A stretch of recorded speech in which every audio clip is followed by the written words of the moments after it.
האם אנחנו באמת חופשיים? אני רוצה לדבר היום על שלטון גלוי ונסתר בעידן המודרני. בעידן המודרני קל להבחין במשטרים רודניים בהם שלטון ברור וגלוי.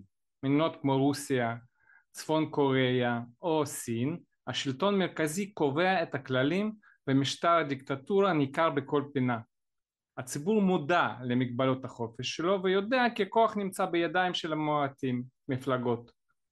לעומת זאת, ישנם משטרים המופיעים כדמוקרטיים, אך למעשה מפעילים שליטה נסתרת ומתוחכמת יותר, כפי שתראו חברי אסכולת פרנקפורט. אסכולת פרנקפורט, קבוצת הוגי דעה, שהוקמה בשנות ה-20 של מאה הקודמת, התמקדה בבחינת הדרכים שבהם חברות מערביות דמוקרטיות מפעילות שליטה על אזרחיהן. לפי גישה של אסכולת פרנקפורט, גם במדינות הנחשבות לדמוקרטיות, הכוח נמצא בידי אליטות השולטות במערכות כלכליות, התקשורתיות והתרבותיות. אותן אליטות יוצרות אשליה של חופש ודמוקרטיה, אך למעשה אזרח נמצא תחת שליטה מתוחכמת ומוסתרת. כיצד זה פועל בפועל אפשר לראות בכמה דוגמאות. למשל מערכת כלכלית ותאגידים. תאגידים גדולים משפיעים על המדיניות הכלכלית ופוליטית של המדינות. ההשפעה הזו מגבילה את חופש הבחירה של אזרחים ומונעת שינוי אמיתי במדיניות כלכלית וחברתית. לדוגמה, מחקרים מראים כי הסיכוי של אדם שנולד במעמד נמוך בארצות הברית לממש את חלום האמריקאי היום ירד משמעותית ביחס לשנות ה-50 של המאה ה-20. דבר נוסף זה תקשורת ותעמולה. כלי תקשורת המרכזיים נמצאים בבעלות תאגידים או קבוצות כוח שמכתיבות את סדרי היום הציבורי. הן יוצרות נרטיב מסוים ומונעות חשיבה ביקורתית על מערכת קיימת. דרך תרבות ובידור, תרבות הצריכה ובידור משמשת להסחת דעת של הציבור מבעיות אמיתיות.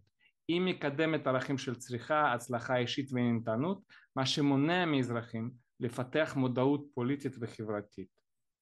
שחיקת מעמד הביניים שנשחק בעשורים האחרונים, לפי נתונים של מכון אמריקאי למדיניות כלכלית, מאז שנות ה-70 חלה ירידה משמעותית בהכנסות מעמד ביניים ביחס לעשירים ביותר.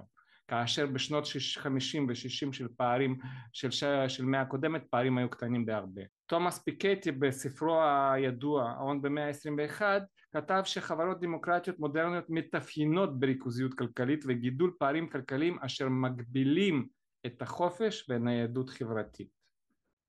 מתחת לכל הדברים האלה שקורים היום, אנחנו יכולים לזהות את השלטת תרבות אינדיבידואליסטית, וכל מה שאנחנו חווים זה בעצם השלכות האלה. בין היתר, תרבות אינדיבידואליזם נוצרה במידה רבה בכדי לנתק בני אדם אחד מהשני, ולא לתת להם להתאגד כנגד אליטות. התמקדות באינדיבידואליזם, הצלחה אישית וצרכנות מסיחה את דעת מחשיבות של פעולה קולקטיבית, ומשפיעה על יכולת של אנשים להתאחד ולפעול ביחד למען שינוי חברתי או למען מטרה משותפת, כי כל אחד סגור בתוך עצמו. מכאן באה גם כן השפעה של גלובליזציה ופוסט לאומיות, העידן החדש הזה שאנחנו חווים אחרי מלחמת העולם השנייה. גלובליזציה ופוסט לאומיות תרמו גם הן להפחתת חיבור חברתי ופוליטי. למה? כי מדינה שהאנשים שם לא מחוברים דרך איזשהו אתוס לאומי משותף ואומרים להם שהם אזרחים של כל העולם, הם מאבדים את הכוח המאגד אחד עם השני, הם מאבדים אחד את השני. אלה מגמות שמוחקות את האפשרות לחיבור על בסיס לאומי או קהילתי ומגבילות את יכולת הציבור להתאגד ולהשפיע על מערכות פוליטיות או על מערכות כלכליות ששם שולטות אליטות. התוצאה היא חברה בה אזרח מאמין שהוא חופשי, אך למעשה הוא נתון תחת השפעה מתמדת של מערכות השולטות בחשיבה ובהתנהגותו. לעומת משטר רודני הברור וגלוי, השליטת אוליגרכיה היא מתוחכמת ומוסתרת, מה שהופך אותה למסוכנת יותר, שכן קשה יותר להבחין בה ולהתאגד נגדה. אפשר לדבר עוד הרבה, אבל עובדה שמעמד ביניים נשחק, שפערים חברתיים הולכים וגדלים, לא רק בישראל אלא בכל העולם.